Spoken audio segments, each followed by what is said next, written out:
Bonjour à toutes et à tous. Petit message avant de vous laisser avec ce nouvel épisode de Fabriquer ici. L'équipe de Fabriquer ici tient à s'excuser pour la qualité vidéo lors des interventions de nos invités. Pour ce tournage, on a utilisé un nouveau boîtier et un nouvel objectif. Lors des réglages et des tests effectués 1 heure avant le tournage, tout était parfaitement normal. Mais malheureusement, au moment du tournage, un problème est survenu à l'écran sans que nous puissions le détecter durant le tournage. Et je ne m'en suis rendu compte qu'au moment de la post-production. Après vérification, l'objectif présente bel et bien un défaut d'optique et a donc été renvoyé directement à la marque pour réparation. Nous tenons également à s'excuser pour les 30 premières secondes lors de l'intervention de Marie au tout début. Le micro principal n'a pas enregistré ce court passage, ce qui rend la chose d'autant plus incompréhensible car du côté de Michael, tout a fonctionné du début à la fin. Heureusement, une piste audio de secours a bien été enregistrée en même temps. Cependant, les micros de backup sont moins performants que les micros principaux, donc la qualité audio est moins agréable. La piste principale avec les bons micros reprend au bout de 30 secondes d'intervention. Ça fait beaucoup de problèmes sur un seul tournage et on en est sincèrement désolé. Tout est systématiquement vérifié et testé avant chaque tournage, mais cette fois-ci, malgré toutes nos précautions, quelque chose nous a échappé. Je vous souhaite malgré tout un très bon visionnage et une bonne écoute. On sera encore plus attentif et vigilant pour les prochains tournages. Merci beaucoup pour votre compréhension et bon épisode. Aujourd'hui, on reçoit Amélie Bonlondo et Marie Plénaire, c'est bien ça, de la société Japé. C'est deux femmes qui cousent des robots dans le Nord pour sauver les dos de ceux qui fabriquent. Okay, donc déjà, merci de venir à ce podcast, ça me fait vraiment plaisir. C'est un produit que je vois au quotidien, j'en entends beaucoup parler. Je sais que vous avez un combat qui est très intéressant, vous avez des valeurs qui sont très intéressantes et vous avez un parcours qui est assez atypique pour chacune d'entre vous deux et qui nous emmène justement à l'histoire de Japé. Du coup, on va commencer très simplement et vous allez commencer par vous présenter l'une après l'autre. Vous choisissez l'ordre, vous battez pas. L'idée, c'est de raconter un peu en quelques mots qui vous êtes et votre parcours et ce qui vous a emmené chez Japé. Dans l'ordre que vous voulez. Je t'en prie, merci. Enchantée, moi je suis Marie Plénaire, chez Japé je suis responsable des opérations. Donc qu'est-ce que ça veut dire les opérations? Ça veut dire que je supervise l'achat, l'atelier de production, la logistique et le service après-vente. Et en fait j'ai eu la chance de pouvoir grandir aussi avec Japé Médical où j'ai intégré la société il y a maintenant pratiquement 10 ans. Et j'ai commencé en tant qu'ingénieur recherche et développement et ce qui m'a plu en fait c'est de pouvoir partir d'une page blanche. Il n'y avait pas de mode d'emploi en fait quand j'ai rejoint la société. Il y avait un premier prototype et puis l'objectif c'était de rendre ce prototype en un produit fiable, répétable et puis construire un petit peu tout le savoir-faire autour de ce produit. Donc c'est vraiment ce qui m'a plu de rejoindre la société. Donc tu es vraiment la personne qui rend l'idée produisible, existante, c'est ça? Je pars de l'idée d'Amélie, de l'équipe d'Amélie, et l'objectif c'est de cette idée de pouvoir la rendre sur un produit qui soit scalable, à une qualité et surtout livré aussi en temps voulu, quoi. Très bien, super, merci beaucoup. Et toi, présente-toi. Et moi, c'est Amélie. Donc, je suis cofondatrice et responsable produit chez Japé. L'idée, c'est que je crée des ponts entre le besoin utilisateur, les offres, les commerciaux et l'équipe R&D. Et à partir de là, quand on a une idée qui est ajustable et puis acceptable pour les utilisateurs, c'est là où on fait le pont avec Marie, où elle va rendre, comme tu disais, elle va pouvoir produire, scaler, produire en masse aussi, pour pouvoir rendre nos produits fiables et disponibles sur le marché. Justement, on va parler tout à l'heure de comment vous travaillez ensemble. Du coup, donc tu as cofondé en 2016, c'est ça, d'accord. Est-ce que tu peux nous parler justement, tu as un associé ou deux, je sais plus, vous êtes plusieurs, et aussi nous parler de Japé Médical, du coup. Yes, alors j'ai Antoine, qui donc du coup, le duo aujourd'hui qu'on crée, c'est... Antoine, c'est un petit peu le cheval fou qui va être très pro-techno, il a bossé au MIT, donc en fait, la robotique, c'est son dada. Et donc, quand je vais lui dire, OK, il faut pousser ça ou tirer ça, ou en tout cas créer une fonction pour nos utilisateurs, lui, il va foncer, il va développer. Et puis après, on va se challenger et se dire, mais à quoi sert cette techno et pourquoi? Et donc après, on va la rendre acceptable pour les utilisateurs.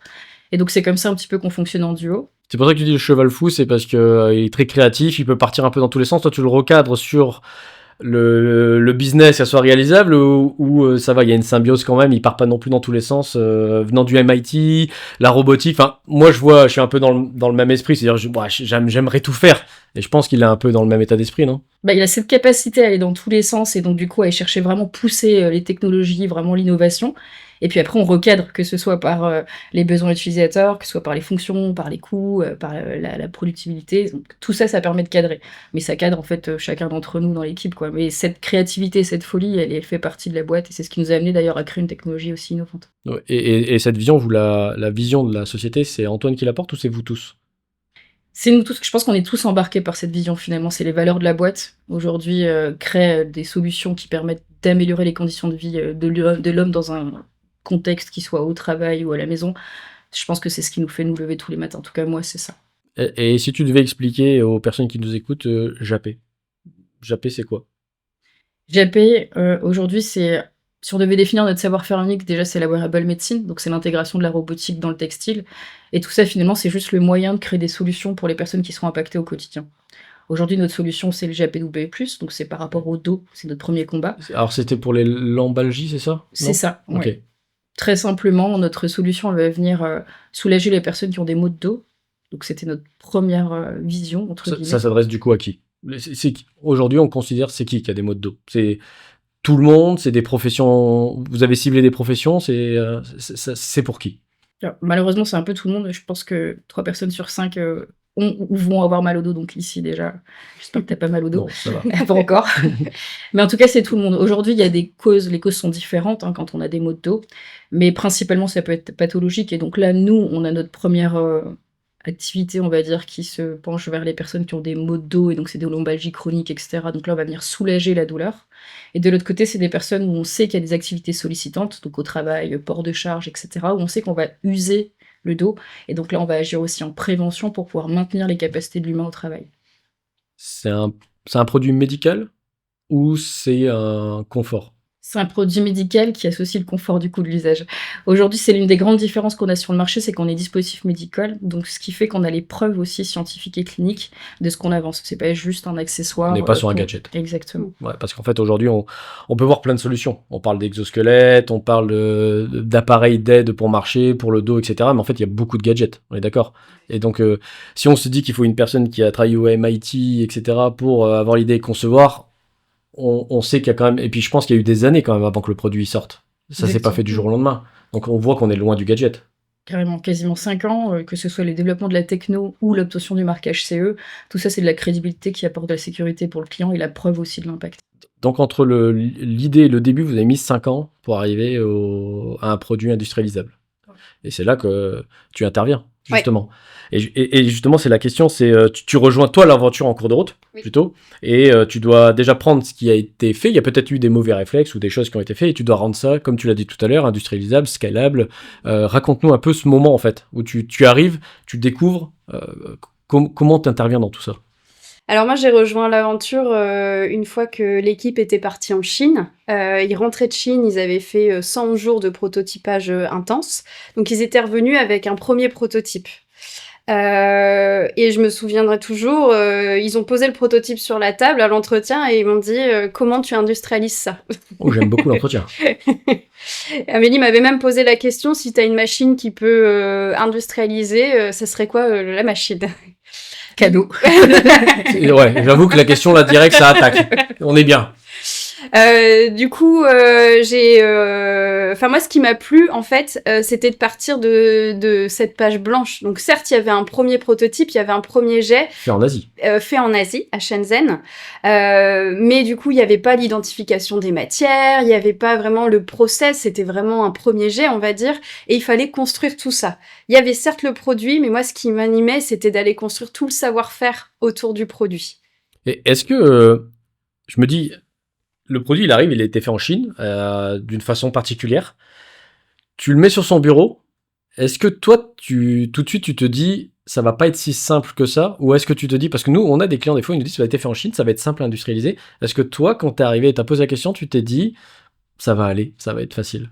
Bah ouais, je pense que c'est ce qui nous a amené aujourd'hui à créer la boîte, c'est qu'on se dit, bah en fait c'est simple, on y va, on fonce, et puis après en fonction des événements, bah, on reste agile, on s'adapte. Et s'adapter, c'est aussi avoir les bonnes personnes auprès de nous qui font le deal et qui arrivent à trouver les bons process et qui arrivent à se battre avec nous pour les différents problèmes qu'on rencontre. Et du coup, est-ce que ça a été facile? Avec le recul, non, ça n'a pas été facile, mais on l'a pris comme un challenge. Ok. Et en fait, et donc du coup, comme il y a cette acceptabilité et cette agilité, Même si c'était pas facile, ça a On déroulé. arrive à dérouler. Incroyable. Ouais, c'est beau. Alors, j'ai envie de poser quelques petites questions un tout petit peu à côté, mais 2 femmes dans l'industrie, c'est rare. Est-ce que vous pouvez nous en parler un petit peu? Est-ce que c'est des avantages, des inconvénients? Est-ce que vous voudriez motiver d'autres femmes? Est-ce que vous avez des choses à dire autour de ça, justement? Comme vous voulez, vous battez pas, pareil. Vas-y. Moi, je vais partager une anecdote. On était dans un salon avec mon associé et puis chirurgien. Et on se présente et puis ce chirurgien me dit à mon associé, d'ailleurs, il ne me parle pas à moi, il lui dit est-ce qu'elle fait les cafés aussi? Et donc, je me suis dit, bah, en fait, on est déjà dans un monde où peut-être qu'on n'est pas considéré à égalité. Je suis partie parce que j'ai pas su comment réagir. On en rigole aujourd'hui. Mais en fait, je pense qu'il y a peut-être des barrières aujourd'hui à devoir combattre. Mais j'aime aussi me dire qu'en fait, quand on a envie d'oser et qu'on a de l'audace, ben, il faut pas se prendre l'étiquette d'on est une femme pour avancer. Il faut juste se dire j'avance et puis je m'adapte. Et aujourd'hui, je pense que la plus grande fierté, en tout cas moi c'est une grande fierté, c'est qu'à JAP on a une parité au niveau homme-femme, voire je pense qu'on est plus de femmes que d'hommes. Au CODIR, il y a que Antoine, on est 3 femmes. Donc autant dire que les femmes, je sais pas comment on a fait ça, mais naturellement on a laissé la place aux femmes. Et c'est même, je trouve, une force chez nous. En tout cas, moi je suis très fière d'avoir des femmes autour de moi et de prouver cette parité dans une medtech. Et du coup, la personne de l'histoire du café, aujourd'hui avec le recul, tu lui aurais répondu quoi? Qui a dit elle fait aussi le café. Ouais, je sais faire les cafés. Ouais. Je sais faire aussi des exosquelettes. Voilà. Et est-ce que depuis que tu es dans l'industrie, ça a changé ton caractère, ta force de caractère? Ou tu l'étais déjà? Non, je pense qu'au début, moi j'étais quand même plus, je veux dire, chercher ma place aussi. Et puis on l'apprend parfois un pas en arrière, un pas en avant. Mais ce qui permet de prendre sa place, je pense, c'est l'environnement dans lequel on évolue. Et aujourd'hui, à JAP, que ce soit Antoine ou les équipes, les hommes qui bossent avec nous laissent la place aussi. Ce qui permet de baigner, de grandir et de prendre sa place. Donc ça, c'est hyper valorisant, je pense, pour les femmes qu'on est. Et puis c'est cette diversité aussi des profils qui fait cette parité au final. C'est vraiment... Enfin, moi, ce que je trouve ça beau, c'est qu'on a une confectionneuse et puis on a le technicien robotique qui travaillent ensemble. Et du coup, je trouve que cette parité, elle est vraiment... elle se voit à travers toutes les équipes chez JAP, quoi. Donc, en fait, chez JAP, ça se crée tout seul, en fait. C'est naturel. Qu'il y ait des hommes, des femmes. Il n'y a pas trop cet état d'esprit à l'ancienne. Et peut-être parce que c'est une boîte aussi moderne, jeune, récente. Et en même temps, vous avez apporté, et de ce que j'ai compris, tu as aussi évolué avec la société. Et donc, tu as eu une approche... t'es devenue peut-être plus directive, plus affirmée, etc., au fur et à mesure de l'évolution de la société, je comprends. Et est-ce que c'est la même chose pour toi? Ou dès le départ, t'es arrivé, tu avais déjà une force de caractère, tu savais qu'avec les hommes, t'allais être plutôt comme ça, que c'était de l'industrie et qu'il fallait fabriquer une sorte de carapace ou pas du tout? Ou c'est arrivé plutôt avec le temps? Non, c'est clairement arrivé avec le temps. En fait, moi, j'ai on va dire, grâce au projet, j'ai pu, quand j'allais voir les différents partenaires, même les sous-traitants, j'ai resté beaucoup focalisée sur le projet pour amener l'idée, la technicité, la faisabilité, tout ça. Et c'est ce qui a permis, en fait, d'assurer cette sorte de légitimité qu'on donne pas... Enfin, on va se le dire, hein, il y a encore des tabous là-dessus. Une femme en industrie, elle arrive encore avec une étiquette quand elle va voir, par exemple, un partenaire historique et qu'elle arrive, elle dit « Moi, j'ai ce projet-là, il faudrait qu'on en fasse ce produit-là plus tard à tant de volume. » Parfois, oui, on a des gens qui nous rigolent un petit peu au nez. Donc vous devez être limite un peu plus forte qu'un homme Je pense qu'il faut être... pour passer encore au-dessus. Ouais, il faut être... Et ça existe encore actuellement? Heureusement, c'est pas tous les cas, mais il y a, comme là le cas qu'a dit Amélie, il y a encore des cas isolés comme ça. Et moi, je trouve ça chouette d'arriver et de briser un petit peu les tabous, les images ou l'étiquette qu'on nous colle facilement. Ouais, donc, du coup, en fait, ce que on peut dire aux femmes qui nous écoutent, c'est faut pas avoir peur, vous y allez, vous regardez si l'écosystème vous correspond, et on vous laisse cette chance de s'exprimer, puis de toute façon, vous allez vous endurcir, et vous allez comprendre comment ça fonctionne au fur et à mesure. Et c'est tout. Et pas se dire dès le départ, ça va être compliqué, mais plutôt, je vais me construire, et je vais trouver mes marques, et je vais m'imposer, ou en tout cas, pas m'imposer, mais je vais créer ma place, ma légitimité. Ok, super. Merci beaucoup. Bon, c'était un peu à côté, mais je trouve que c'est important de profiter. Moi, je profite de la situation, du coup, pour passer... parce que nous aussi, on aimerait qu'il y ait plus de femmes dans l'industrie. On en a... Alors, on n'est pas encore à 50-50. On aimerait. Et du coup, justement, il faut passer le message. Dans la tech, surtout, je trouve que c'est compliqué. Et du coup, 2 petites questions derrière qui se recoupent un petit peu, mais surtout... Donc vous travaillez plutôt dans la robotique, le textile, c'est un mélange d'un peu de tout. Est-ce qu'il y a est-ce que chez vous, vous pensez qu'il y a des formations particulières pour arriver dans ces métiers? Je pense qu'après le podcast, ça peut attirer des personnes et des femmes notamment. Est-ce que on leur dit qu'il faut une formation particulière? Chez vous, les gens sont tous formés à l'électronique, la couture, etc. Ou vous avez une façon de travailler plus particulière? On a essentiellement en fait des profils. En fait, chacun arrive avec son background, on va dire. Et puis, ce qui fait la force de l'équipe, c'est cette diversité qui cohabite en fait. Comme je reprends l'exemple, on a la confectionneuse qui peut avoir des années dans un savoir-faire textile. Et puis de l'autre côté, on a un ingénieur système embarqué qui lui est plutôt sur la partie très technique. Et de voir ces deux mondes en fait qui cohabitent. C'est ça qui fait la richesse pour moi de la wearable medicine et de la technologie qu'a développé Japet. Donc on forme essentiellement parce qu'on est quand même sur un savoir-faire qui est assez nouveau en quelque sorte.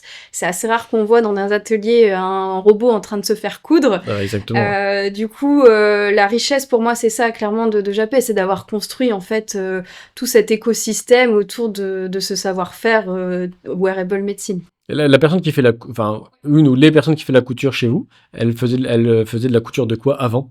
Elle était essentiellement sur des textiles d'ameublement. Ok.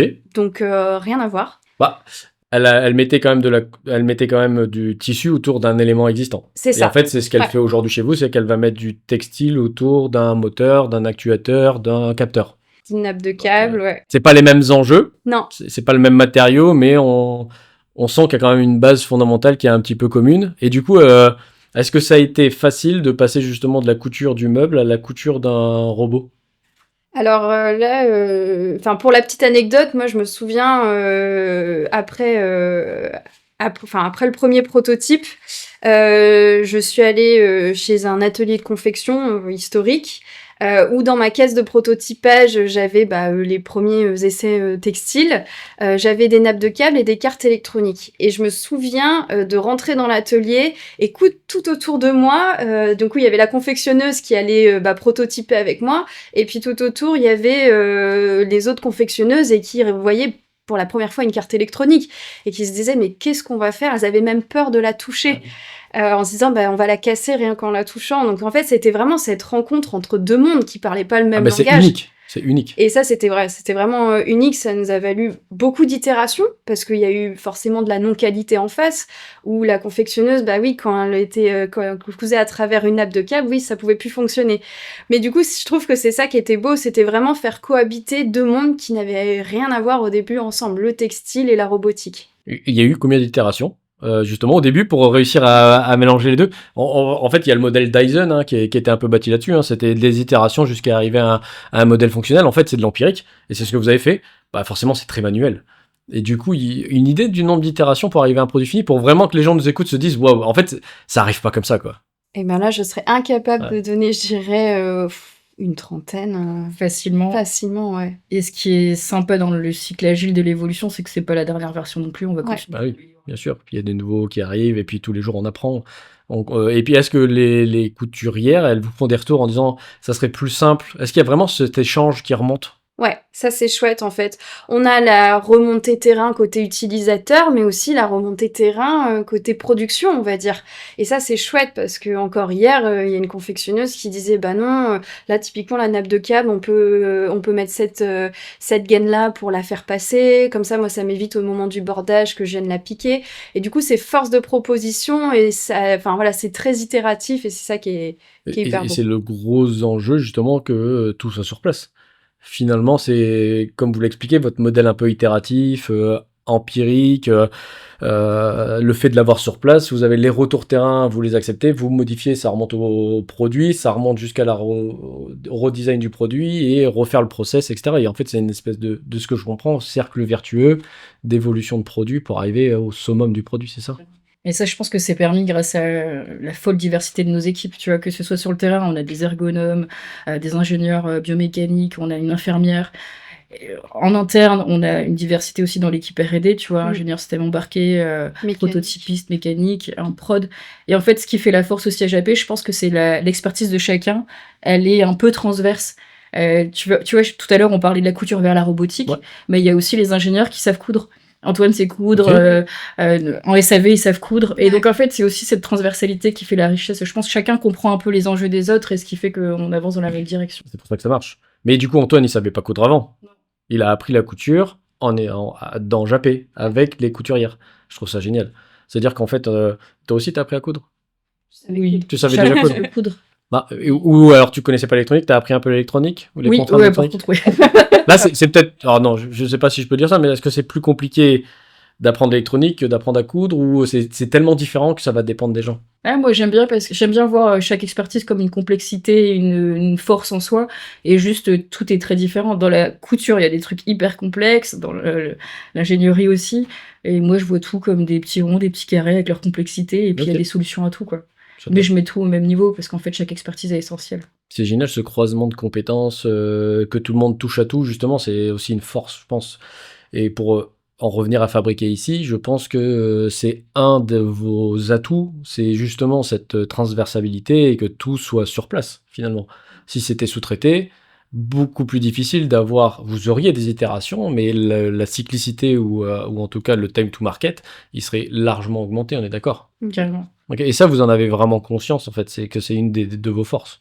Bon. C'était volontaire. Je pense que quand Marie elle a réfléchi le site industriel, il y a 3 mètres entre la R&D et la production, entre la qualité, les commerciaux, tout est à proximité. Et c'est effectivement ce qui crée cette fluidité de communication et d'agilité dans la modification aussi des produits, quoi. Oui, il fallait vraiment un bâtiment, un espace hybride où toutes ces compétences pouvaient se croiser de façon naturelle, en fait, D'accord. autour du produit. Je vous sens totalement habité par la société et par le projet. Et justement, c'est là où je voudrais vous emmener, c'est parce qu'on sent cette vie autour de Japé, cette joie de travailler, de développer le produit pour la santé des gens, et peut-être pour des combats personnels. J'ai cru lire qu'il y avait un combat personnel pour toi qui t'a, je pense, fortement orienté vers Japé. Est-ce que tu souhaites nous en parler un petit peu? Oui, carrément. Moi, de base, je suis dans l'architecture. Donc, en fait, bon, voilà, je voulais concevoir des habitations et améliorer le quotidien. Donc, c'est un petit peu une vision assez proche. Et puis, ma maman s'est fait opérer du dos. Donc, métier sollicitant, usure des disques, il a fallu consolider tout ça. Et pendant son opération, elle se réveille, insensibilité au niveau des membres inférieurs, voire paralysie. Elle se fait réopérer. Et pendant ce laps de temps-là, je me dis, en fait, tout s'écroule. À la fois pour elle, dans son indépendance, dans sa mobilité, et à la fois, il y a les effets collatéraux des familles, de tout ce qu'on a, nous, vécu. Et ce qui m'a amené à me dire, en fait, il faut pouvoir créer des solutions bien plus proches de l'humain, et on peut pas laisser comme ça les vies de chacun s'épanouir, enfin se faner, pardon. Et donc, ce qui est drôle, c'est que cet écrasement que maman a vécu pendant l'opération, c'est exactement le contraire que fait la solution, c'est qu'elle va venir soulager la pression qu'il y a entre les disques. Et je me dis que si elle avait peut-être eu cette solution-là avant, elle aurait peut-être évité l'opération, quoi. Et tu as découvert la solution vis-à-vis de l'incident qu'a eu ta maman, ou tu as fait des recherches, ou tu cherchais des solutions pour ta maman, c'est ça? Tu essayé de l'aider? Et c'est comme ça que tu as trouvé les exosquelettes, ou c'est arrivé comment justement? Comment tu passes de cette problématique personnelle qui a dû te prendre, forcément? Tu avais tes ambitions personnelles, donc tu les as mis de côté, je comprends, c'est ça? Et du coup, comment t'en arrives à te dire, bah, je vais aller carrément faire moi aussi les gilets? Je pense que j'ai pris une autre direction sur, entre guillemets, ma carrière. À ce moment-là, j'ai repris des études en design industriel. Donc Ok. l'idée, c'était de pouvoir créer des solutions acceptables pour les utilisateurs, et donc surtout être capable d'innover, donc trouver vraiment des choses différentes sur le marché. Et donc pendant ces études, je rencontre un appel à projet où je vois une grosse photo d'Iron Man.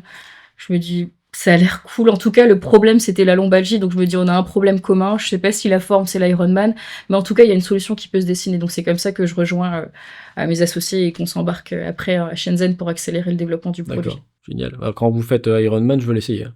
Ok. Et merci. Alors déjà, merci.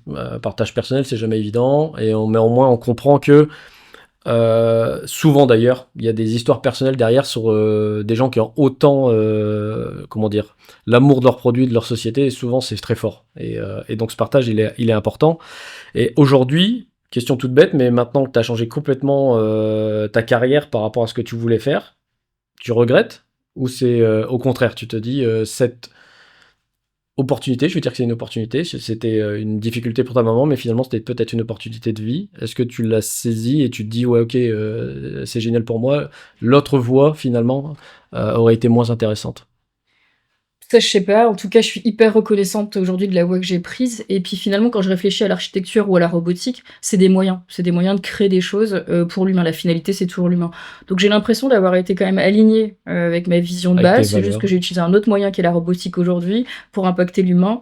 Donc en soi, je suis hyper alignée avec ce que je fais. Bah, je trouve ça incroyable. Et moi, je dis toujours, il n'y a pas de fatalité que des opportunités, et tu as réussi justement à rester sur ta ligne de conduite, mais tu as juste modulé un peu. Super.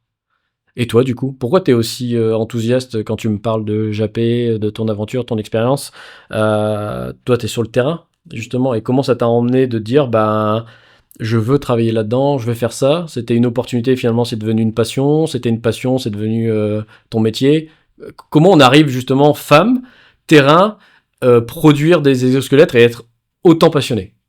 Alors moi, je venais du textile médical. Donc j'avais dans mon ancienne structure 800 métiers à tricoter l'un après l'autre, purement médical.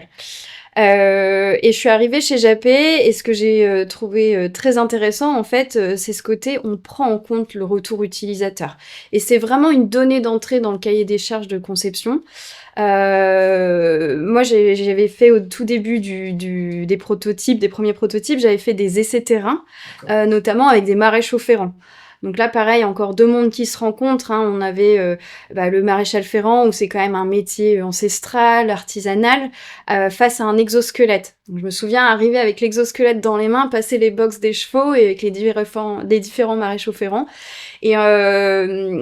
Et là, quand il a mis la ceinture, qu'il a mis en place le système d'actionnement, j'ai vu vraiment sa tête changer et de me dire c'est incroyable, ouais, instantanément et de me dire en fait là vous avez créé une solution qui est juste incroyable. On est quand même des métiers plutôt nomades, on n'arrive pas sur nos postes de travail tous les matins, c'est pas le même poste de travail on va dire.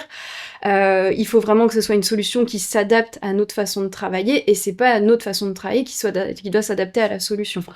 Donc moi c'est vraiment un essai terrain qui me marque et c'est ces retours utilisateurs qui passent par notre équipe intégration qui nous alimente de ça dans nos rituels d'équipe et je trouve ça hyper embarquant en fait, de se dire bon voilà, ce qu'on fait au quotidien, ça a un impact en fait sur la vie et la santé de personnes. Donc ton moteur c'est pareil, c'est l'humain. Ouais. En fait, ce qui t'a marqué, et ce que tu me dis, c'est marrant comme anecdote, tu m'as dit j'ai vu son visage changer. Et en fait, imagine, il y a combien de temps que tu as fait ce test? En 2019. Voilà. Ça remonte maintenant. Ça remonte à 7 ans. Donc tu as l'image en tête d'il y a 7 ans en arrière, c'est le visage d'un homme. De ce monsieur, ouais. De ce monsieur qui s'est illuminé et qui s'est dit waouh. Et c'est beau parce que du coup, c'est l'énergie que tu transmets aujourd'hui, c'est en disant bah, je veux améliorer le quotidien des humains, des personnes qui ont des douleurs. Et c'est pour ça que tu es autant animé, je trouve ça incroyable. Super. Et du coup, c'était le test du Atlas, c'est ça? Ouais. On va essayer de reprendre les noms des produits, puisqu'après on va parler de la dernière génération. Très bien. Du coup, Amélie, j'ai lu que tu dis, alors je vais lire exprès pour pas me tromper, des exosquelettes techniquement parfaits finissent au placard. Est-ce que tu peux nous dire pourquoi tu dis ça? Alors en tout cas que la technologie, ça se suffit pas. L'idée c'est que on a une belle technologie. Pour la rendre acceptable, il y a une couche encore de développement. Ça peut être par le design ou plein d'autres techniques. Mais en tout cas, la technologie pour la technologie, sans finalité et sans besoin résolu, ben, elle est inutile. Et nous, c'est ce pourquoi on se bat tous les jours. C'est qu'on est capable de développer des technologies, mais aussi on est capable de les rendre acceptables. Et tu vois, pour les entreprises, l'idée, c'est pas juste d'intégrer un exosquelette, c'est pas juste d'acheter un exosquelette, c'est qu'il y a toute cette notion de nouvelle expérience qu'on va créer avec les collaborateurs. Donc, on s'équipe avec une nouvelle technologie, on a des nouveaux usages, on a des nouveaux comportements. Et en fait, quand on intègre un exosquelette, c'est juste le début d'un nouveau changement par rapport à sa santé et de nouvelles habitudes. Tu arrives avec un super produit, tu le mets sur la table, il est techniquement incroyable, il se vendra pas. Il faut vraiment travailler sur tout ce qui va autour. C'est donc éduquer, je dis éduquer, je sais pas si c'est le bon terme, mais éduquer le patron peut-être, pour qu'ensuite il comprenne les enjeux. J'ai écouté pas mal de choses autour de Japé, et j'ai notamment entendu des valeurs très fortes autour du produit, comme Si quelqu'un nous contacte pour dire je voudrais que mon ouvrier soulève 50 kg au lieu de 30, donc au-dessus de la charge admissible de son corps purement, vous dites non, je vends pas. Ou c'est pour augmenter les capacités, pour qu'il travaille plus, etc. Vous dites non. Justement, donc c'est de tout ça dont tu nous parles, c'est de dire le produit est techniquement parfait, mais c'est pas ça qui va faire qu'il se vende, c'est tout ce qu'on va mettre autour. Est-ce que tu peux nous expliquer justement pourquoi ces règles? Alors déjà, je pense qu'il y a une grande différence à faire entre l'homme augmenté. Donc, tu vois, tout à l'heure, on parlait d'Iron Man. Nous, c'est pas nous. Nous, on n'est pas là pour décupler les forces ou rendre un humain et en fait l'épuiser quand même juste parce qu'il a plus de capacité. On est vraiment sur l'homme préservé. Donc, l'idée, c'est qu'on considère que l'homme a son capital humain, qu'il soit physique ou mental, et on va essayer de le préserver parce qu'on préserve aussi un savoir-faire auprès des entreprises. Et donc du coup, cette notion-là, elle est juste essentielle, elle passe pas que par un produit. Donc nous, tu vois, dans notre démarche, on a des équipes expertes qui vont sur le terrain, elles vont venir détecter le besoin, les activités sollicitantes, etc. Donc déjà, il y a une expertise qui se fait, un diagnostic. Ouais, donc on n'est pas juste sur de la vente. Non. Et c'est que la première étape. Donc après, on sensibilise aussi, parce que le risque, on ne le perçoit pas toujours. Les équipes vont venir sensibiliser les collaborateurs, mais aussi les clients, les managers, etc. Ensuite, il y a une démo, parce qu'il faut montrer le produit, il faut l'utiliser, il faut l'accepter. C'est quand même une nouvelle technologie à intégrer au quotidien. D'ailleurs, on le fera après. Carrément. Ça, j'essaierai. Yes. Et puis après, quand l'intégration est possible, ou en tout cas le client valide, et bien là, on retourne sur le terrain, puisqu'il y a une formation qui se fait. Donc, on ne cherche pas juste à acheter et vendre. On forme, on sensibilise et on suit. Ensuite, on a nos équipes qui vont appeler, qui vont venir rester et recréer et continuer le lien avec nos clients pour voir si tout se passe bien. Est-ce qu'il y a des problèmes d'usage, de mise en place? Est-ce qu'il y a des problèmes d'intégration, de rangement, ou je sais quoi? Mais en tout cas, voilà, c'est vraiment une relation continue. Il y a un vrai long process, relation continue. On n'est pas, je vais sur Amazon, je commande mon exosquelette et tout sera réglé. Si c'était le cas, ça se vendrait pas. Non, parce qu'on a conscience que c'est une innovation et que c'est aussi tout un changement de mindset. Donc en fait, le produit, c'est 20% de toute la chaîne, quoi. Ok, super. Merci, c'est très clair. Bah du coup, on testera le produit. Je vous dirai si ça marche vraiment, s'il y a des effets. Mais j'ai pas mal au dos, mais peut-être qu'on ressent quelque chose. Et j'essaierai pas de soulever 50 kilos. Toi, t'arrives après dans l'usine et donc pour le déploiement, etc. Ou en tout cas, on l'a dit tout à l'heure, la répétabilité de production, le fait que la production glisse bien, que les couturières y arrivent facilement. On baisse les PRU également, j'imagine, des enjeux. Mais ce qui m'intéresse, c'est est-ce que tu peux nous raconter aussi un déploiement qui s'est mal passé? Ok. Est-ce que t'en as? Oui, j'en ai un. Bon, j'espère pas trop. Sinon, je pense qu'on en parlera après, si tu veux. Non, un déploiement qui s'est mal passé, c'est vraiment sur la partie. Au début, du coup, on était une jeune start-up, on va dire. Donc, il fallait produire dans des bureaux. En plus, on avait choisi des locaux qui étaient au 3e étage, avec ascenseur, ça va. Mais parfois, l'ascenseur était en panne. Donc, en fait, quand tu reçois des palettes de tes fournisseurs, qu'il faut déjà caler les palettes dans l'ascenseur, et quand l'ascenseur est en panne, c'est très contraignant quand même. On avait atteint, on va dire, les limites du modèle.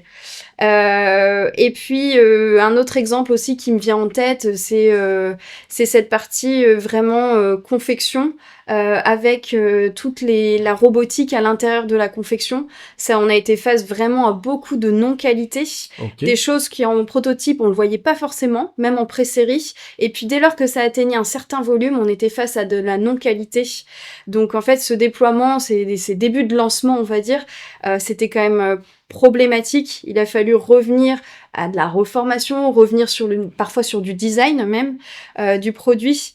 Donc ça, c'était vraiment, je veux dire, on était vraiment à la limite du modèle. Donc c'est pour ça que il y a 1 an et demi, 2 ans, on a fait le choix de lancer le projet transformation industrielle, où on a déménagé, on a changé de site. Cette fois-ci, on a vraiment un site industriel qui nous permet de nous accompagner dans cette croissance, où on peut acquérir des machines, on n'a pas de limite en termes d'interface, d'infrastructure technique. Et puis voilà, on peut vraiment créer en fait cet écosystème autour de notre savoir-faire. Donc ça a été ça les grosses difficultés, c'est dans l'industrialisation, il faut monter des escaliers. Vous mettiez des jappés. On mettait des jappés, met toujours des jappés. Là j'ai visité des sociétés qui fabriquent des produits ou des robots et qui les utilisent pas pour eux-mêmes. Donc là, au moins, vous les utilisez pour vous, c'est très bien. Deuxièmement, donc du coup, le site pas du tout adapté. Pas du tout adapté, ouais. Et tous les erreurs de ce qu'on appelle ramp-up, en fait. Ouais, c'est ça. Est-ce que c'est défauts, c'est les clients qui les remontaient ou c'est vous qui les détectiez avant que ça parte? Directement, avant que ça parte. Ok, donc ça va, c'est... Ouais, ça va. Sinon, On je pense arrivait à que faire vous le serez moins parachute. souriante et on tout. va dire. Ouais. Ok, super. Et donc, toi, tu dis face à ça, bon, je vais régler les problèmes, on va dire, de terrain, donc pour la qualité. Il y a quand même un autre facteur, de dire de déménager, ça vient de où? C'est toi qui as dit, t'as remonté l'information en disant, bon là c'est plus possible, les escaliers c'est pas possible, il faut qu'on ait un bâtiment structuré de cette façon, ou c'est plutôt venu globalement de toute la direction? Comment ça s'est passé cet instant? Bah, je me Parce que le souviens. déménagement...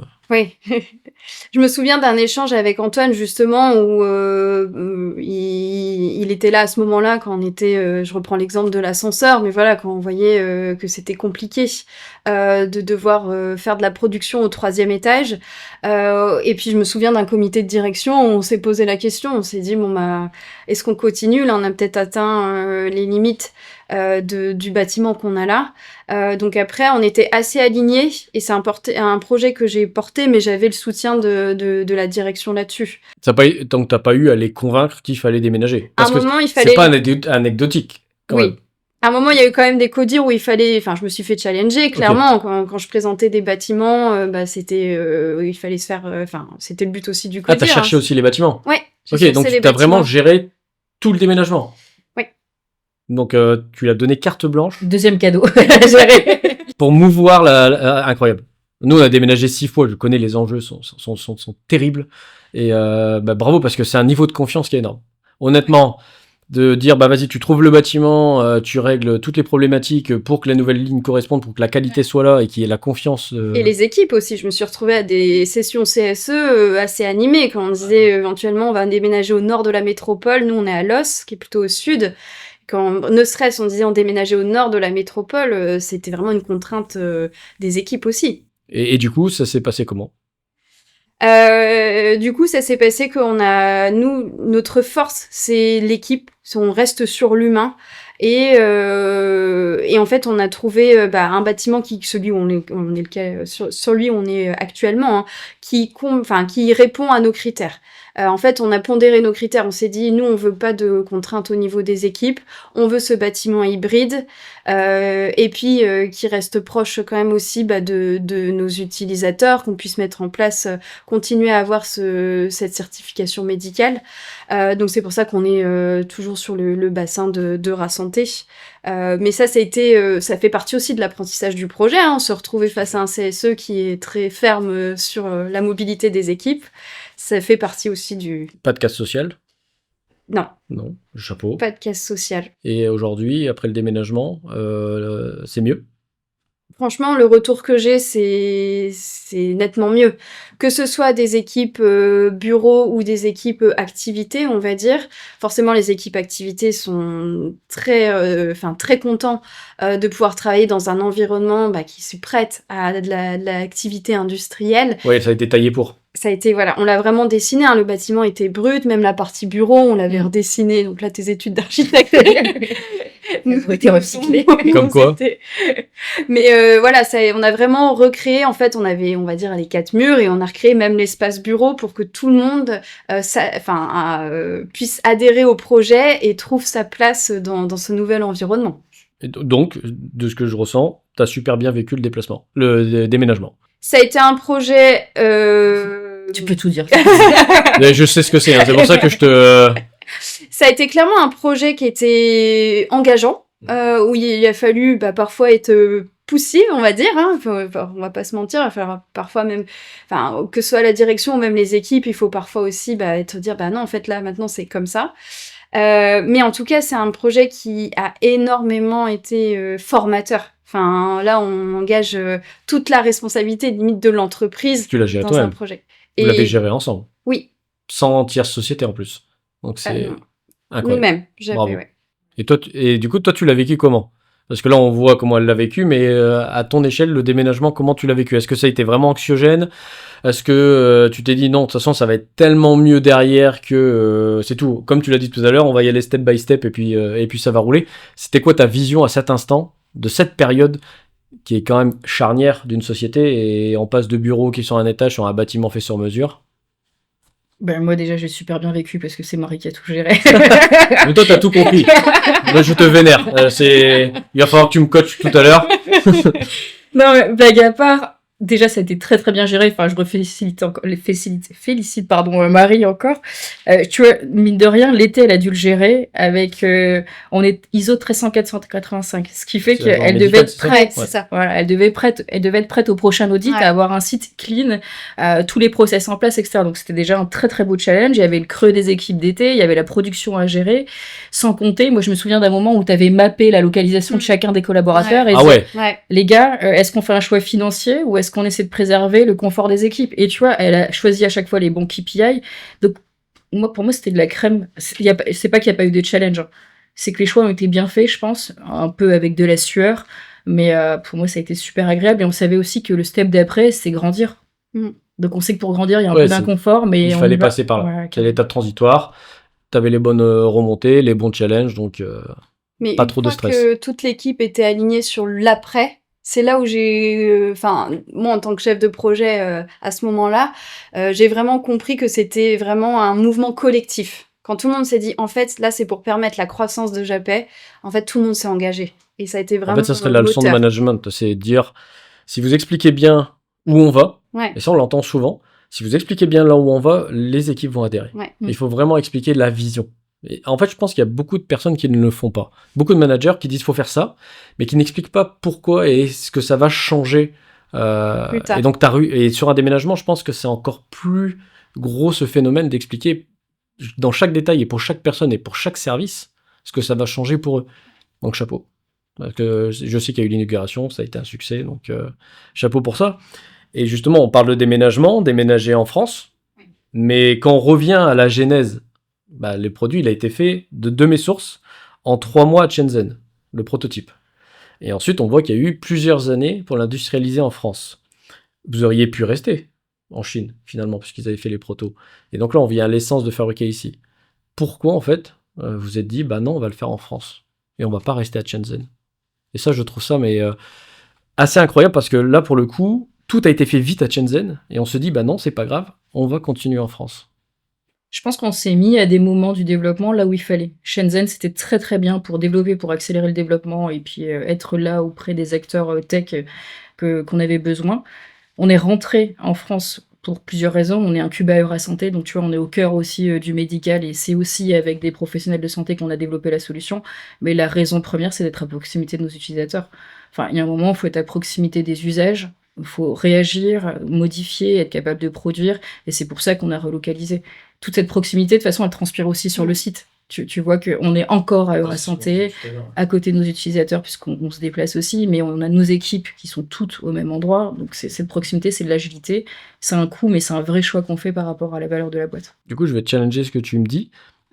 Si tu avais gardé ton bureau de confection à Shenzhen, mais que tu aurais eu tout ton service commercial, suivi client en France, tu penses que ça aurait pu être aussi efficace, ou c'est certain que c'est plus efficace avec le modèle tout inclus au même endroit?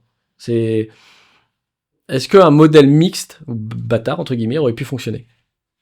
Peut-être, mais en tout cas, moi, je suis super convaincue que la proximité qu'on a, c'est une agilité dingue. Tu vois, la moindre modification, en plus sous couvert du dispositif médical, tu vois, de toute la complexité que ça nous demande en termes de documentation, ouais, je pense que vraiment, l'agilité, on peut pas plus agile que ça, quoi. On a une modification, la semaine d'après, on est en train d'évaluer l'impact, la semaine d'après, on est en train de l'implémenter, on a des feedbacks. Donc, tous ces allers-retours, cette proximité, etc., elle a une valeur qui est celle du temps. Le temps, c'est de l'argent, c'est de la productivité et c'est des clients qui sont servis plus rapidement et efficaces. Et donc, les Hauts-de-France, c'est pour Eurasanté, ou il y a une autre raison pour les Hauts-de-France? Eurasanté, je pense que c'est quand même le berceau textile. Et le bassin textile. Enfin, on est quand même sur un écosystème où il y a quand même des entreprises historiques dans le textile. Dans les et Hauts-de-France, du coup, il y a des expertises qui sont quand même développés, il y a un savoir-faire.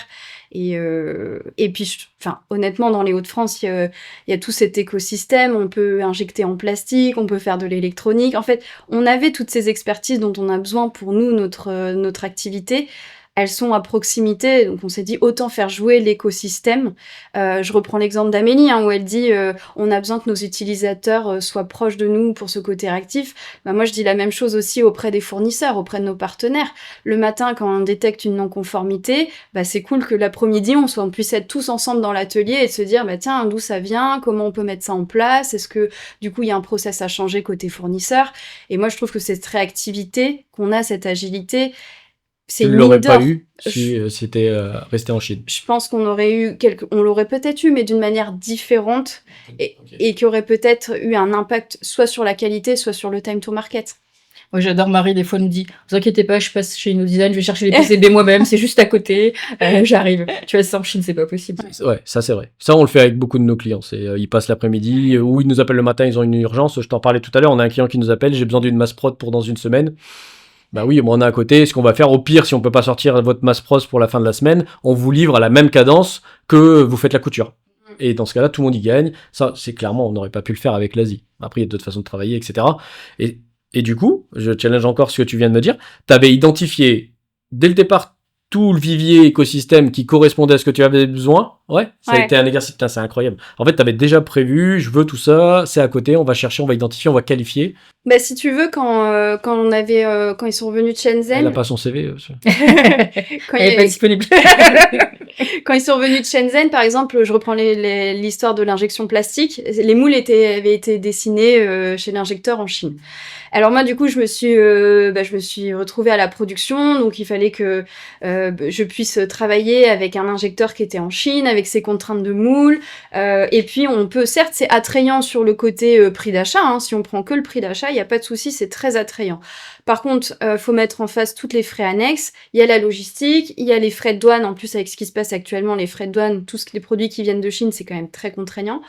Et puis, il y a aussi l'impact sur le BFR, sur la gestion de stock. Est-ce que j'ai un minimum de commandes? Quelles sont les conditions de paiement? Généralement, la Chine, c'est 50-50. Donc, il fallait mapper un petit peu tout ça. Pas juste le prix d'achat, qui est forcément très commercialement moteur, on va dire. Mais du coup, j'ai essayé de mapper, de me dire, bon voilà, ok, il y a ça, mais derrière, un petit peu comme du contrôle de gestion opérationnelle, de se dire, derrière, il y a tous ces frais-là aussi. Combien ça va avoir d'impact sur le prix de revient du dispositif? Alors, ce que tu dis, c'est incroyable parce que c'est ce qu'on essaie d'apprendre à nos clients, nous. D'accord? Comment c'est par formation, tu savais poser toutes ces questions initialement? Parce que c'est très difficile de comparer en fait avec nos clients. Nous, on fait de l'électronique. Ils comparent avec l'Asie le prix de l'électronique et ils oublient tout ce que tu viens de dire. Et comment toi, t'es arrivé à ça? Comment tu savais qu'il fallait mettre en face du prix toutes ces problématiques derrière pour vraiment définir le coût global de l'opération? Ça vient d'où? Ça vient clairement de l'expérience. Au début, quand je donnais un coût production à Antoine, j'étais clairement, je pense, des centaines d'euros en moins. Okay. Et après, quand je voyais le budget en termes d'approvisionnement et que je voyais qu'il y avait un décalage, je me suis dit, c'est pas possible, il y a quand même une sortie de trésor qui se passe et moi, je retombe pas sur mes petits quand je calcule le coût de production. Donc, c'est là où j'ai fait tout un mapping et je me suis dit, OK, où va la trésor concrètement? Où va l'argent? Donc empirique, ouais. Comme tout ce qu'on dit depuis le départ de l'histoire de Japé. Et puis, mais tu as cette force de dire j'avais pris une décision, enfin en tout cas j'avais fait un calcul, j'analyse ce qui s'est réellement passé, je rétroagis et je regarde tous les phénomènes. Ouais. Puis il y a eu de belles expériences aussi sur l'internalisation, tu vois. Finalement, au début, de manière très simple, on se dit ça va être facile, on va tout externaliser, les moteurs, le textile. Et finalement, on s'est rendu compte des difficultés et ça a été aussi révéler l'unicité qu'on a en interne. Oui, donc la valeur ajoutée. Bah ouais, on réinternalise certains process parce qu'on se rend compte que... Donc vous allez chercher l'équilibre entre les partenaires et sous-traitants et ce qui se fait en interne. Parce qu'après, on peut avoir tendance aussi à dépasser et à soit trop faire en interne et se rendre compte que c'est plus sa force, etc. Et là, vous avez trouvé l'équilibre? On est toujours sur cette stratégie make or buy. On se challenge énormément. Enfin, moi, honnêtement, le codir me challenge beaucoup là-dessus, en disant, est-ce que tu fais ou est-ce que tu achètes? Et du coup, c'est là-dessus toujours cette stratégie où il faut essayer de, toujours, comme tu dis, d'avoir cet équilibre, en fait. Ouais, tu fais ou tu fais faire. Enfin, c'est très compliqué. Hein.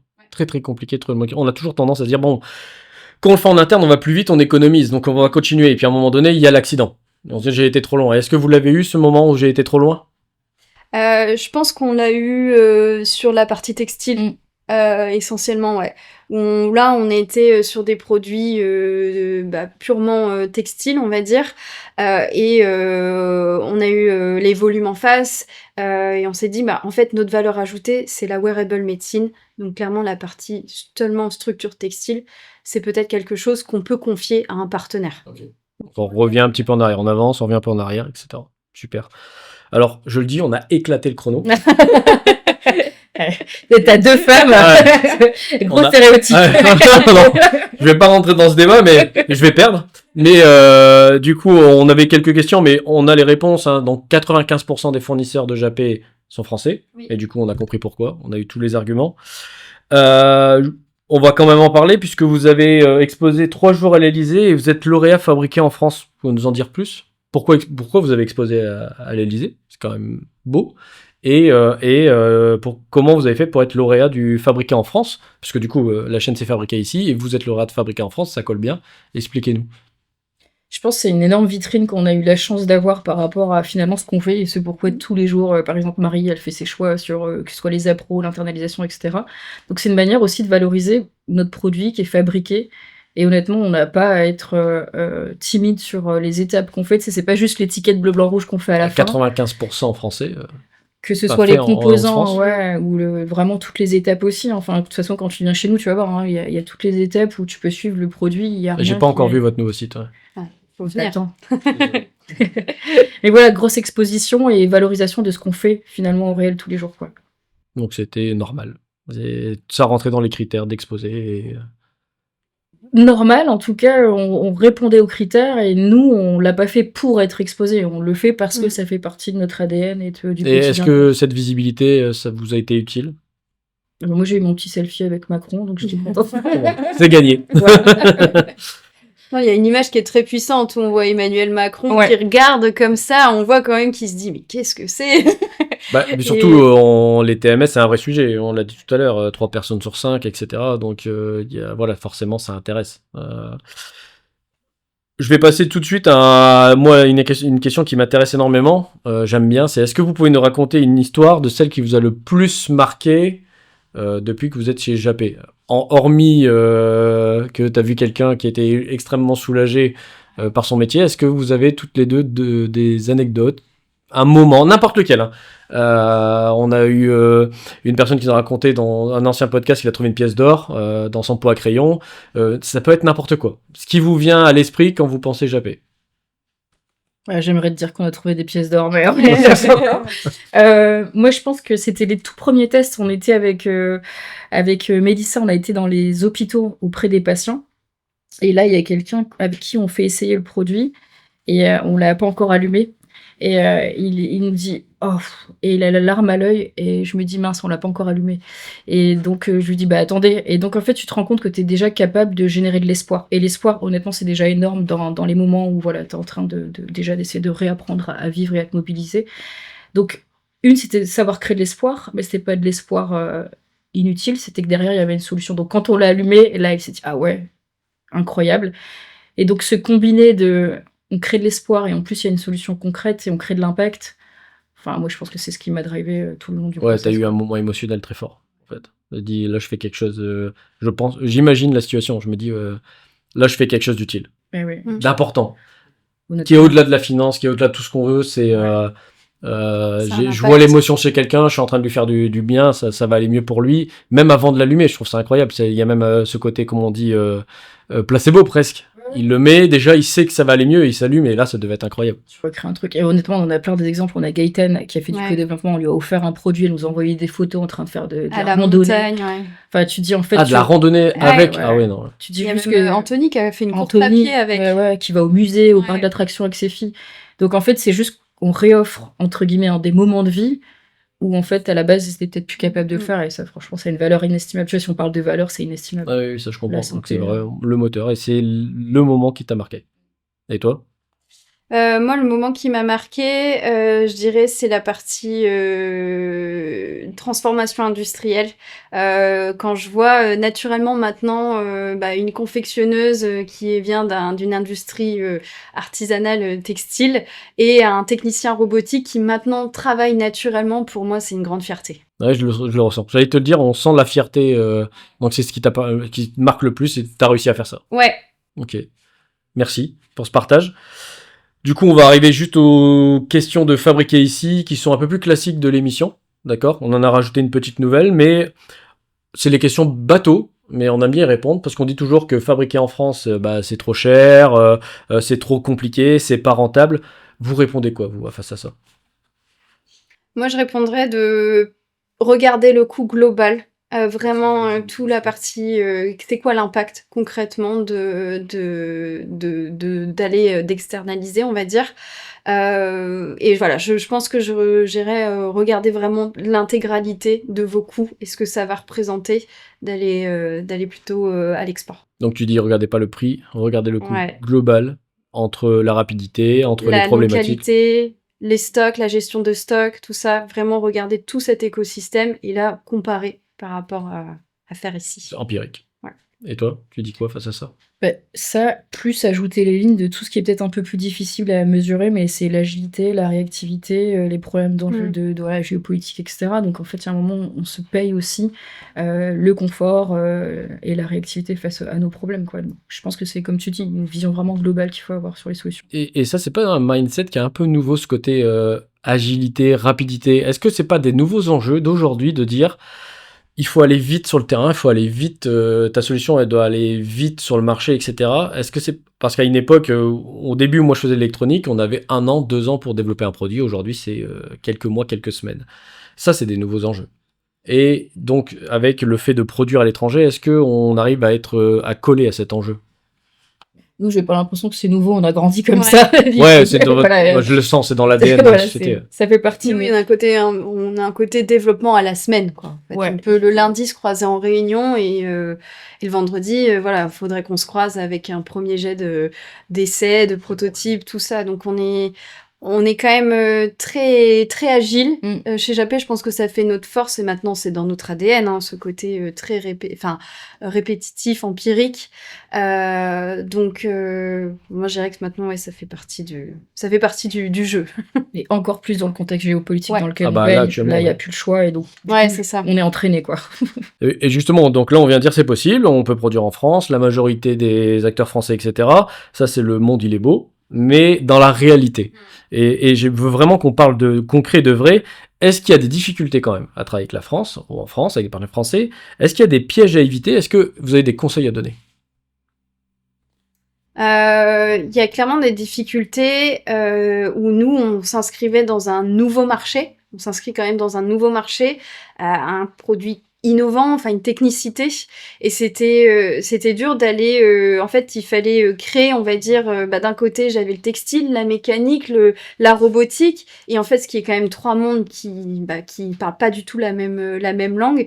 Et il fallait faire créer un pont, on va dire, entre ces trois grands pôles.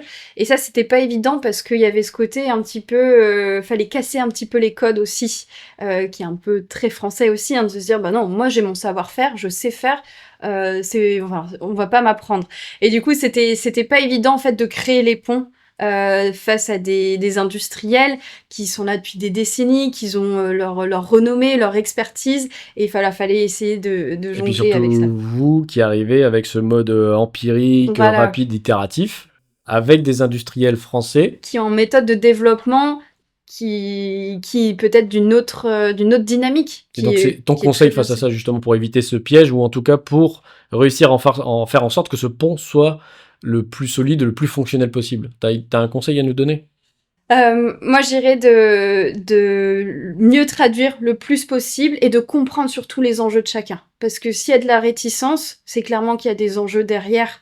Et puis, c'est de la conduite du changement au final. Et c'est vraiment d'aller chercher sur la technicité pourquoi le confectionneur il me dit bah non, les nappes de câbles on peut pas faire passer à tel moment du bordage. Comprendre pourquoi ça. Pourquoi l'électronicien il a cette contrainte-là à tel moment. Donc c'est d'essayer de faire un petit peu le chef d'orchestre entre ces trois parties prenantes et de créer en fait un pont commun où tout le monde puisse travailler ensemble. Tu as eu des décisions difficiles à prendre vis-à-vis de tes partenaires, par exemple, si en disant bah moi je me dis c'est pas si facile que ça à créer ce pont, tu as expliqué un peu comment tu le faisais, est-ce qu'il y a eu des incidents et tu t'es dit à un moment bah non je dois trancher, je dois changer, je dois faire autrement, je dois driver autrement, est-ce qu'il y a eu des moments vraiment difficiles dans la gestion globale et tu as dû prendre des décisions difficiles justement, le fait de produire en France, le fait de produire avec des acteurs locaux, est-ce qu'il y a des moments où tu as dû trancher? Il y a clairement des moments où on a dû trancher. Par exemple, pour le confectionneur, à un moment, on a dit, bah en fait, stop, on va internaliser. C'est notre valeur ajoutée.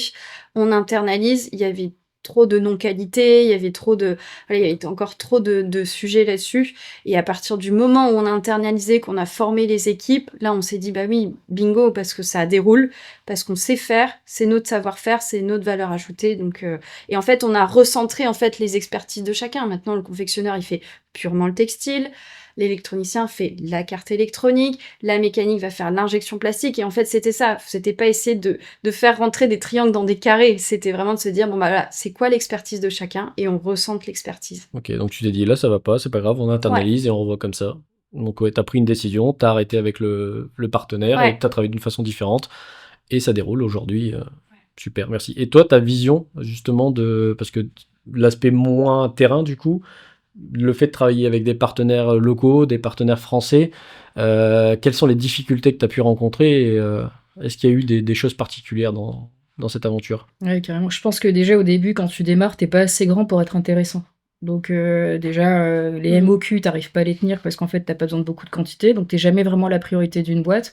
Donc toi, tu peines à essayer de faire valoir tes commandes, etc. T'as pas forcément les bons prix aussi. Donc ça, je pense que c'est déjà une difficulté. Après, t'as les délais, parce que ça découle, hein. Comme t'es pas prioritaire, et ben voilà, on te fait peut-être pas passer en premier, etc. Donc les coûts, enfin tout est un peu influencé.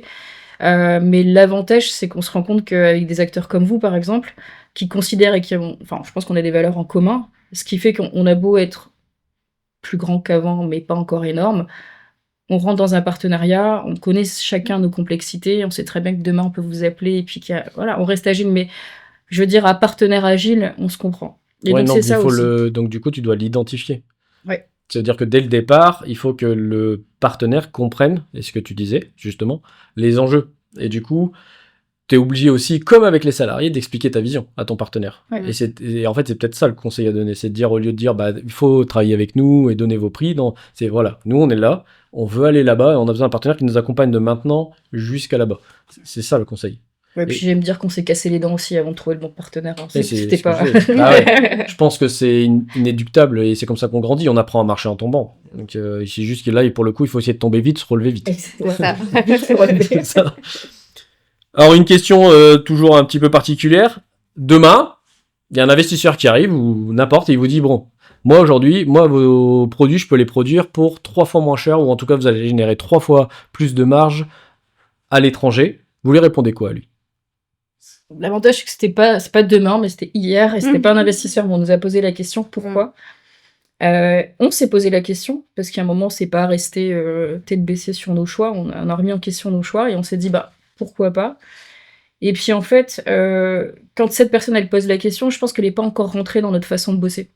Parce que quand tu viens sur notre site où tu vois nos flux, nos process, etc., tu comprends vite que l'idée, c'est pas juste d'aller chercher les coûts en Chine 3 fois moins cher. On en parlait tout à l'heure, c'est toute l'agilité, tous les coups que tu gagnes du coup à être agile, le temps, etc. Ouais, c'est vrai. Donc je dis pas demain, peut-être qu'on fera le choix, je sais pas, il faut toujours rester quand même ouvert au changement. Mais aujourd'hui, en tout cas, on sait pourquoi on a fait ces choix-là, et on sait que ça nous rapporte aussi d'être proche, agile, et puis du coup productif. Ouais, ben, au moins une réponse honnête, parce que je trouve qu'effectivement, si on te dit ça, en tant que chef d'entreprise, c'est obligé, tu te poses la question. Et tu dois regarder tous les impacts, et tout ce qu'on a dit depuis le début du podcast, c'est quels seront les impacts. Oui, je vais gagner en prix, mais est-ce que je vais gagner en coût? Et est-ce que je vais pas perdre au fil du temps ma stratégie et mes clients. Donc ouais, moi je pense que c'est une question qui n'est jamais facile à répondre. Il y en a plein qui vont dire non, moi je reste en France, il n'y a pas de doute. Non, c'est pas vrai. Quand on gère une entreprise, il y a forcément ce moment de doute et il faut tout remettre en cause. Ouais. Et toi, tu as une vision aussi là-dessus? Moi, je partage entièrement la vision d'Amélie, parce qu'on en a parlé hier. Hein.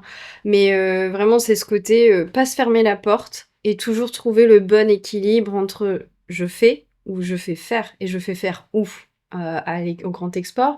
Enfin voilà, c'est toujours se challenger et se dire et rester à l'écoute du marché. Et après, je viendrais nuancer ça, de se dire... Moi, j'ai un exemple où il y a, en 2021, avec Evergreen qui était coincé dans le canal de Suez, nous, on avait de la marchandise là-dedans, à l'époque, qui était coincée. Donc, en fait, c'était toute une chaîne de production qui était à l'arrêt, parce qu'il nous manquait un élément qui était dans ce fameux Evergreen. Donc, je pense qu'il faut venir regarder l'aspect organisationnel que ça peut avoir l'impact, mais aussi prendre un cran au-dessus de hauteur et se dire, d'un point de vue géopolitique, qu'est-ce qui se passe? Et ça peut être quoi les contraintes de demain vis-à-vis de ça? C'est pour ça qu'on parle beaucoup de souveraineté. Hein. C'est aussi comment j'améliore toute cette chaîne pour être sûr que si demain il y a un conflit, un souci, moi je peux continuer à tourner. Il y a toujours ce choix de prix. Oui, je vais gagner en prix, mais demain je peux être bloqué par tout ça. Chaîne d'approvisionnement, un blocage, une guerre. Comment je prémunis, et ça c'est un choix de direction, pur et dur. Très bien. 2 questions beaucoup plus simples, mais j'en profite d'avoir des femmes. Si notre femme écoute, et j'espère, pas si, pour toutes les femmes qui écoutent, elles hésitent à se lancer dans l'industrie, vous leur direz quoi droit dans les yeux? Je dirais fonce. Ouais. Et de l'audace, fonce, et enlève-toi l'étiquette d'être une femme, on s'en fiche en fait. T'es juste un humain comme un autre, et t'as tout ton potentiel et tes capacités. Et si éventuellement on te met l'étiquette, retire-la vite et avance, quoi. Enfin, il y a un moment... Je dis ça parce que je l'ai vécu, mais que j'aurais pas dit ça il y a 10 ans, tu vois, mais je pense qu'il faut y aller. Tu vas lui dire, oui, je sais faire le café, mais je sais faire des exosquelettes. Ouais, et d'ailleurs, je te ferai pas ton café. J'ai des exosquelettes à faire. Et toi? Moi, je lui dirais la même chose aussi. Je dis, si t'es curieuse et que t'as envie d'apprendre, fonce. C'est un bon terrain de jeu pour faire gagner s'épanouir dans à l'expertise. Ouais. Merci beaucoup. Une toute petite dernière question. Terminez cette phrase chacun votre tour. Pour moi, fabriquer ici, c'est... Pour moi, fabriquer ici, c'est savoir construire un savoir-faire en plus d'un produit. Merci. Pour moi, on parlait tout à l'heure, la souveraineté aussi. Recréer un vrai savoir-faire, pas attendre que le savoir parte ailleurs.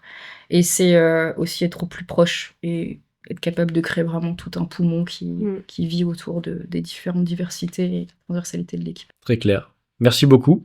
On est arrivé au bout, c'était passionnant. On a encore une fois pété le compteur. Hein. Désolé pour, pour le monteur. Oui. Comme ça? Comme une veste. Ici? Parfait. Ensuite devant, simple, tu vas pouvoir fermer. Voilà, la partie basse. La partie Faut bien serrer? ici. Pas trop. Pas trop? T'inquiète, après il y a le système actif qui Ok. va te serrer. Ici, tu peux ajuster les petites bretelles, tu vois. Ok. Ça, c'est si tu as besoin d'un peu plus de soutien au niveau des épaules. Et après, on va mettre le système actif dessus. Vas-y, barre derrière aussi. Exactement. Hop, et hop, ça se met et ça se scratch vraiment en 2 secondes. Clac. Hop, donc là, tu sécurises la fermeture. Et ici, tu as des petits systèmes à top. Pour serrer? Exactement. Et là, on va rentrer dans un serrage. Vas-y, je te laisse Vas-y. le faire le C'est un dessus. système de câblage qui va venir Ah oui, je commence à le sentir. serrer, ouais, Voilà. tu sens. Il faut serrer jusqu'à où? Bien, au début, pour bien comprendre, on fait un petit peu trop serré. Mais l'objectif, c'est quoi? C'est que quand tu déploies les actionneurs, que ça glisse pas sur ton Ah corps. oui, ok. Bon, Parce on qu'en peut y fait, aller. on Hein. vient de chercher au niveau des crétillacs et des côtes et on va venir créer la décompression. Donc, il Ok. faut vraiment qu'on ait une bonne prise, on va dire, sur ton corps. Faut respirer. Et là, on va mettre le Et là, on va premier palier. déployer. Ouais. Donc, tu vois, là, ça pousse. Ouais, Tu peux serrer plus si tu ouais, veux. je pense. Ça me paraît bien là. Ouais. Et en fonction de l'intensité de l'activité ou de tes Ouais, on douleurs, sent déjà le maintien. tu On- pousses sur les plus. hanches. Ouais. C'est ça? Ça, c'est ta position qui va venir ici. Puis après, là, ça va venir pousser pour, tu vois, te vraiment tirer sur. Ok. Tirer. Donc là, je pense qu'on est bien au niveau du serrage. Et en fait, l'idée aussi, c'est que la traction est mobile. Ah oui, on Si sent tu bouges- effectivement. Ça Donc là, je peux. t'accompagne. Là, il est en fonction là. Ouais. Ouais. Bon, là, t'es en force 3, donc c'est peut-être intense. Ah ben on faut sent la tester. remontée, ça monte bien. Ouais. Oh, tu peux On met le numéro 4. Et voilà, l'idée c'est que ça te suive, et surtout que ça te suive dans tes activités et que tu as un soutien complet de la colonne vertébrale. Ouais, bah, de toute façon, là, on sent, j'ai pas trop de. Je sens que j'ai plus trop d'appui dessus en fait. Ouais. On sent que. Alors qu'en fait, c'est surtout. La suspension de vélo, tu sais, quand tu passes un dodan et tout, tu te dis, j'ai mon amortisseur qui m'accompagne. Et ce qui est marrant, c'est que du coup, on sent qu'il vient bien suivre le mouvement. Ouais. En fait, on n'est pas ralenti dans le mouvement. On sent qu'il vient chercher le mouvement et ensuite il nous aide. Moi, je le veux complet, corps complet. Comme ça, quand on ira faire du crossfit. Non, super. Merci beaucoup pour le test. Je trouve ça incroyable. En plus, là, c'est des cartes électroniques InnoDesign dedans. Oh, dans cette merci version. pour la petite publicité. Mais... J'ai pris exprès dans l'atelier, je me suis dit, faut quand même que je prenne des cartes. Ouais, merci. Pour le renlever, pareil, ou je dois faire sauter d'abord les. Ouais, tu peux. Et puis tu vois, t'as juste tu desserres. Hop. Et puis après, on va juste enlever simplement ici, comme ça t'enlèves tout. Voilà, En moi, une fois. je le récupère. Hop. Ouais, on va pas le mettre par terre. Super.